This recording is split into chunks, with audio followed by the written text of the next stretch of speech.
그럼 본격적으로 이제 태양광에 대한 이야기로 한번 넘어가 볼까요? 태양광 하면 사실 바이든 정부가 막 이렇게 됐을 때 그때 이제 기대 심리로 저도 그쪽을 되게 많이 들여다봤던 기억이 나거든요.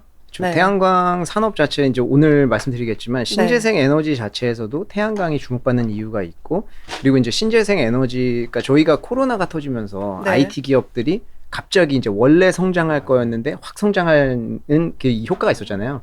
그러니까 사실은 이제 태양광이나 신재생 에너지도 원래 이제 성장할 그 섹터였지만 이번에 뭐 우크라이나 사태라든지 여러 가지 이유로 갑자기 또 확 크게 돼야 될 이제 그런 이유가 좀 생겼다. 그래서 좀 아까 말씀해 주신 대로 뭐 여러 가지가 있겠는데 뭐 폴더블 폰에서 이제 스마트폰 넘어가는 그런 것도 말씀해 주셨잖아요. 약간 태양광 자체가 좀 그런 과도기에 좀 있는 거 아닌가라는 생각도 들어가지고 일단은 용어 정리를 좀 하고 시작해야 될 것 같아요. 왜냐하면 그렇죠. 예, 이게 그래가지고 제가 이렇게 좀 하품하는 이미지를 좀 졸리실 것 같아가지고 잠 좀 깨시라고 약간 좀 보시면 이게 제가 왜 용어 정리를 시작하고 하냐면 저희가 이제 그 신재생 에너지나 전기 같은 거 이야기할 때 항상 나오는 그 단위예요. 근데 사실은 이해가 안 되잖아요. 저희가 무슨 뭐 몇 기가와트라든지 뭐 이런 거 이야기하면 아 그런가 보다. 와닿지가 않죠. 네, 뭐 어느 정도 투자하나 보다. 그래서 저는 사실 이런 걸 우리가 투자자 입장에서는 이해를 정확히 해야 된다. 이게 저희가 많이 쓰는 게 와트, 킬로와트, 메가와트, 기가와트. 다음은 테라와트겠죠. 근데 테라와트는 너무 단위가 크고 아직 거기까지는 가진 않았다. 그래서 기가와트라고 보시면 되는데 이게 힘의 세기를 얘기하는 거예요. 그리고 그 밑에는 와트시라고 읽거든요. 그래서 뭐 킬로와트시, 메가와트시. 당연히 이제 와트가 1이면 메가와트는 1000, 100만 뭐 이렇게 넘어가겠죠. 이제 1000씩 곱하는 거니까. 그래서 킬로와트시 이제 와트시 같은 경우에는 발전 설비가 생산하는 에너지의 양이다. 이렇게 보시면 돼요.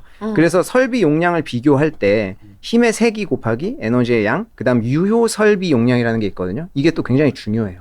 왜냐하면 태양광 발전소를 만든다고 해서 그게 100%다 되는 건 아니거든요. 그래서 이게 예시로 제가 써놨는데 신고리 4호기가 원전이잖아요. 원전의 유효 설비 용량이 사실은 제일 커요. 90% 정도 나옵니다. 근데 저희가 지금 한국은 뭐 85%, 80에서 90 사이 정도 나온다고 하는데 일반적으로 90%니까 사실 효율이 제일 좋은 거예요. 그래서 원전을 많이 썼던 겁니다, 지금까지. 그래서 보시면 이게 신고리 4호기 같은 경우에는 그 힘의 세기가 1.4기가와트예요. 그리고 에너지의 양이라는 것은 시간으로 보니까 1년에 우리가 얼마 얘네가 만들어내나 볼 수 있는 거잖아요. 그래서 1년을 8,760시간으로 했을 때 유효 설비 0.9 하면 얘가 1년 동안 11만 376 기가와트시를 만든다는 거야. 근데 이제 그 소비량에 대해서도 이야기를 했는데 전 세계적으로 5,000 기가와트를 쓴다고 해요. 1초에. 그러면 미국은 그 와중에 1,000 기가와트. 그러니까 사실 미국이 제일 많이 소비를 하고 있다. 네, 이렇게 보면 되고 중간 크기의 도시가 1 기가와트. 그리고 작은 마을, 뭐 물론 미국 기준이긴 하지만 작은 마을이 1메가와트, 그리고 미국의 평균 가정은 1킬로와트를 쓴다고 해요. 그래서 우리가 이제 이 단위를 들었을 때 뭐 킬로와트는 가정, 뭐 이제 기가와트, 뭐 수백 기가와트 되면 도시, 국가 이 정도로 생각을 하면 될 것 같아요. 그래서 어디선가 그런 단어가 나온다고 하면은 사실 전 세계적으로 이제 태양광 투자 확대 이제 모드에 들어갔습니다. 그렇죠. 2030년까지 몇 퍼센트, 50년까지 몇 퍼센트. 그래서 뭐 다들 제로 탄소 이제 이야기하고 중국조차도 지금 그렇게 이야기하고 있으니까 이제 신재생 에너지로 밖에 갈 수가 없는 상황인데 이 기사에서도 보시면 아시겠지만 미국에서도 바이든 정부에서 탄소 제로 정책을 내놨고요. 그리고 이제 뭐 지금 미국의 전체 태양광 공급량이 비중이 3%예요. 76기가와트. 그러니까 지금 미국에 있는 태양광을 다 돌려도 우리나라의 전력을 댈 수가 없다. 이렇게 이해하면 되겠죠. 그리고 2035년까지 40%까지 늘리겠다라고 이야기를 했어요. 그래서 1000기가와트까지 늘리겠다는 거예요. 35년까지. 그리고 50년까지 45%. 그러니까 1600기가와트까지 늘리겠다고 한 겁니다. 근데 요게 그러면은 지금 76기가와트니까 우리나라 거 다 될 수 있겠네라고 생각할 수 있잖아요. 근데 아까 유효 비율 얘기했었잖아요. 25%. 그게 25%가 안 된다고 가정했을 때는 한참 떨어지는 거죠. 그러네요. 그러니까 태양광은 이 유효 비율이 낮기 때문에 크게 많이 설치할 수밖에 없는 거예요. 왜냐하면 하나가 25% 역할밖에 안 하니까 뭐 4개를 놔가지고 100% 맞춰야겠죠. 근데 그런 중국말로는 그거 35%까지 끌어올린다는데. 그러니까 중국은 지금 그러니까 사실 저희 뒤에 가서 이야기하겠지만 중국이 지금 이쪽에서 시장 장악하고 있잖아요. 그렇죠. 그래서 기술력도 제일 시장 장악하고 있거든요. 지금 중국에 제일 잘하는 회사들이 한 25% 정도까지 올렸어요. 네, 그러니까 제가 아까 25% 얘기했지만 실제적으로 지금 태양광 섹터의 유효 비율은 한 21% 2% 정도인데 중국 기업들이 한 24에서 5%까지 맥시멈 기록을 계속 경신을 하고 있습니다. 그쵸. 다만 하나 가지고 실험한 거랑 대량화 시키는 거랑은 다르죠. 다르겠죠. 그래서 대량화 제품은 또 이제 조금 낮아지기는 하지만 이쪽에서는 중국이 지금 앞서 있습니다. 아까 말씀해 주신 대로. 그래서 보면 그 미국 같은 경우에는 2024년까지 매년 35기가와트를 설치를 할 거예요. 그리고 2025년부터 30년까지는 60기가와트씩 설치를 하겠다고 이미 발표를 한 상태고요. 그래서 총 252조 원 정도가 들어갈 예정입니다.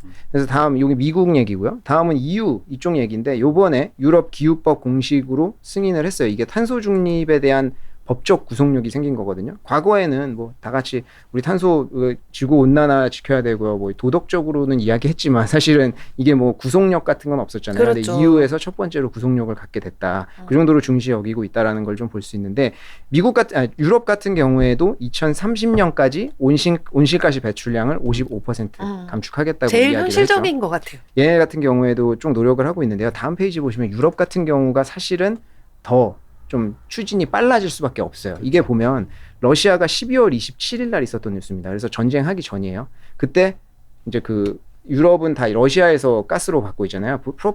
관으로. 가스프롬. 근데 러시아가 막아버린 거예요. 그거를. 네. 그 푸틴이 이제 장기 집권을 하게 된 이유 중에 가장 큰 영향력 중에 하나가 가즈프롬 회사를 국영화시켰잖아요. 네. 민영화였던 회사를. 그러면서 자기가 이제 가스의 목줄을 잡고 놀 수 있게 된 건데 그러면서 사실은 이게 뭐 다른 이유도 있겠지만 이때 이제 엄포 놓은 거죠. 우리 이제 전쟁할 건데 너네 끼어들면은 내가 잠그겠다. 그래서 실제로 잠그면서 유럽의 가스 가격이 그때 일시적으로 800% 800% 폭등을 생각나요. 했습니다. 그러니까 사실 유럽 같은 경우에는 이런 걸 계속 당하다 보니까 과거에도 몇 번 있었고요. 그러다 보니까 이제 사실은 좀 신물났고 이제 독립을 해야겠다라는 그런 어떤 움직임이 계속 나오고 있는 거예요. 그래서 요번에 전쟁 터지면서 완전히 결정을 했죠. 네, 그래서 이제 보시면 이게 그 아까도 말씀드렸듯이 Fit for 55라고 EU에서 발표를 했는데 이게 리파워 EU라고 업그레이드 됐어요. 요번에. 그러면서 러시아산에 이제 보면 그 러시아산의 그 자원이 EU에 들어가는 거 보면 천연가스가 40% 이상, EU의 40% 이상이 러시아에서 받고요. 원유는 25% 이상을 차지를 합니다.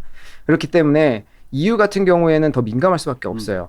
가스의 90%를 수입을 하거든요. 근데 네. 그 중에 40%가 러시아니까 러시아. 사실은 어쩔 수가 없는 상황이고 석유도 97%는 수입을 하고 있는 이제 그런 지역이어서 그래서 EU의 목표는 2030년까지 러시아의 화석 연료로부터 완전히 독립을 하겠다. 이렇게 발표를 했습니다. 근데 어떻게 할 거냐?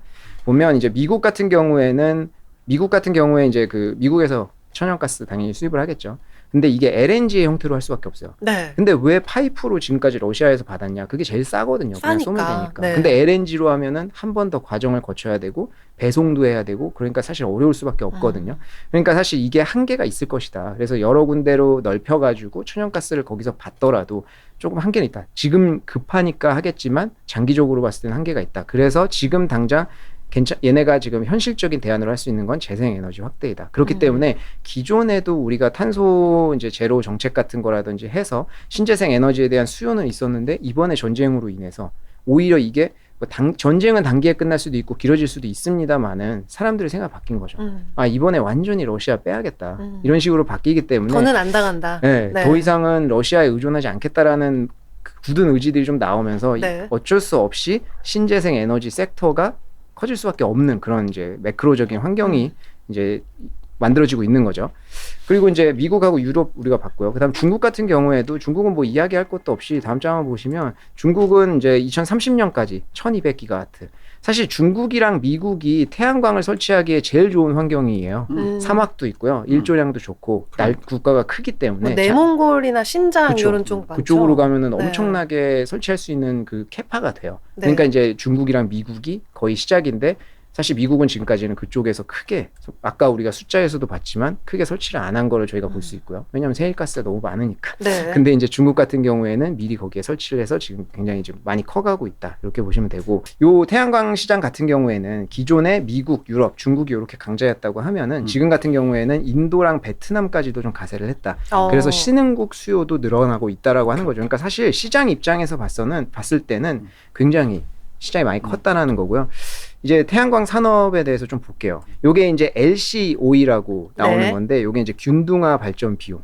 그래서 이게 뭐냐면 발전원의 경제성 분석에 가장 많이 쓰이는 지표고요. 그리고 그리드 패러티 같은 경우에도 요게 이제 이거는 많이 들어보셨을 거예요. 사실은 이제 그 신재생 에너지로 전기 에너지 대체할 때 이 넘어가는 분기점인데 요게 몇 년 전까지만 해도 하와이 정도만 겨우 넘어갔다. 이런 식으로 나왔는데 지금은 사실 완전히 거의 넘어갔다라고 볼 수 있고 그렇기 때문에 태양광 산업 같은 경우에는 특히나 이제는 정부의 보조 없이도 이제 설 수 있는 그런 산업이 돼버린 거죠. 예.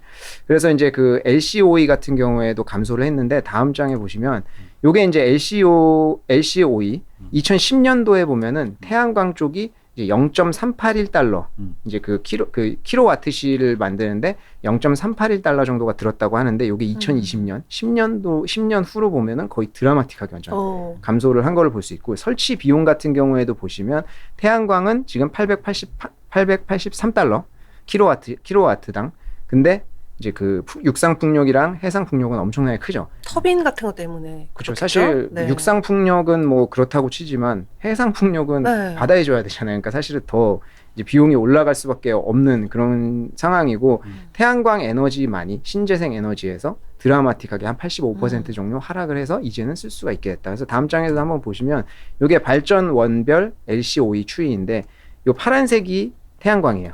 태양광 다른 거는 다 거의 이제 그 똑같이 머무는데 태양광만 기술의 발전이라든지 이런 걸로 드라마틱하게 줄어든 걸 볼 수 네. 있고 태양광 시스템 설치 단가도 2010년도에 비해서 많이 줄었고 모듈이라든지 이제 여러 가지 방면에서 다 줄은 걸 저희가 볼 수 있습니다. 한마디로 이제는 쓸만해졌다. 이런 얘기로 좀 보시면 될 것 같아요. 네. 다음 장면 한번 보시면 이게 이제 저번처럼 제가 좀 작업을 했어요. 요거는 이제 그 반도체 산업 그걸 제가 이제 또 태양광 산업의 현황들을 한번 그려봤습니다. 네. 아, 요거 그리는 게 좀 시간 오래 걸려요. 네, 그래서 이게 업스트림, 미드스트림, 다운스트림으로 이렇게 좀 나눠봤는데 업스트림이 최전방에 있는 산업이죠. 그래서 이제 원재료, 폴리실리콘 쪽이라고 보시면 되고 그 다음 밑에 이제 단결정 인곳, 뭐 단결정 웨이포, 태양전지, 태양 모듈인데 사실 이게 뭐 정확하게는 저도 뭐 설명을 드리기가 좀 힘들지만 결국에는 폴리실리콘을 그 주역물에다 넣어가지고 좀 더 정제돼서 뽑아내는 가운데 원 모양으로 지금 저희가 그림에서 보듯이 원통 모양으로 이제 정제돼서 세밀하게 뽑아내는 게 단결정이라고 보시면 되고요. 밑에는 보시면 좀 약간 석탄처럼 이렇게 촘촘하지 않은 걸 볼 수 있죠. 요게 이제 다결정. 네. 그래서 요거를 깎아서 얇게 만드는 게 웨이퍼예요. 근데 웨이퍼, 우리가 반도체 산업에서 들었잖아요. 사실 똑같은 거예요. 똑같은 건데 태양광이, 그러니까 반도체가 더 이제 정밀한 거죠. 이렇게 보시면 네. 될 것 같고요. 그리고 요 웨이퍼들을 모아서 태양 전지, 흔히 네. 말하는 셀을 만들고요. 그 셀들이 모여서 태양광 모듈이 된다. 그리고 그 모듈들을 모으면 저희가 이제 흔히 지방 같은 데 가서 볼 수 있는 발전 시스템이 되는 거예요. 그리고 이제 폴리실리콘 가격을 한번 봤는데 네네. 2020년 4월에 키로당 6.55달러였고 작년 1월 첫 주에 키로당 10.79달러였고 네네. 그리고 이제 올해 3월 달에 31달러 수준.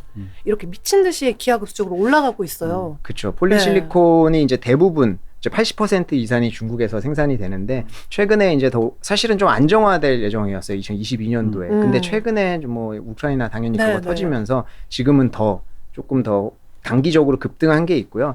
그 전쟁 이슈라든지 이런 단기적인 이슈를 뺀다고 하면은 사실은 올해 하반기에는 조금 안정될 많이 가능성이 빠지겠죠. 있다라고 봐요. 그 이유가 네. 요게 이제 그 단기적으로 좀 뛴 거예요, 가격이. 근데 사실은 80% 이상을 그 중국에서 만든다고 했었잖아요. 근데 중국 기업들의 추이가 그래서 굉장히 중요하거든요. 근데 2021년도 11월도부터 보면은 중국의 업스트림 기업들, 네. 뭐 이제 뭐 캐파를 굉장히 계속 증설을 했습니다. 그래서 뭐 통이, 우리가 흔히 아는 통이 같은 경우에도 10만 톤 정도의 캐파를 늘렸고요.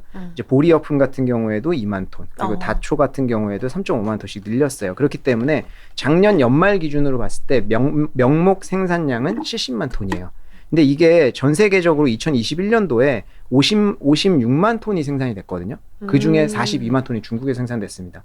근데 2021년도 명목 생산량은 70만 톤이잖아요. 그러니까 네. 이게 계속 캐파 증설이 되고 있기 때문에 사실 모든 산업이든 그렇잖아요. 병목 향상이 왔을 때 캐파 증설을 하면은 또 좀 약간 다운되고. 완화가 되고. 네. 그래서 또 2022년도, 그러니까 올해죠. 올해 하반기에 일부 기업들, 통이라든지 보리어품이라든지 이런 기업들은 또 캐파 증설 계획이 되어 있어요. 그렇기 때문에 올해 연말에는 5만 톤 정도까지 명목 생산률이 나온다. 이렇게 보시면 돼요. 그렇기 때문에 사실은 이제 이게 단기적인 전쟁 같은 이슈는 우리가 예측할 수가 없었죠. 그래서 요것 때문에 단기적으로 오른 거는 있지만 일반적인 상황으로 봤을 때는 떨어질 거였고, 사실은 이렇게 떨어진다고 하면은 업스트림 업체가 이제 병목 현상이 해소되는 거잖아요. 그럼 당연히 뒤에 있는 미드스트림 업체라든지 이제 그 끝에 있는 다운스트림이라든지 이런 애들이 이제 수익성이 개선될 수밖에 없는 그런 상황이 마련되고 있다. 그래서 우크라이나와 미국 전쟁은 저희가 지켜봐야겠지만, 네. 요거 관련돼서 이제 좀 완화가 된다고 하면은 원래 이제 진행 계획되어 있던 대로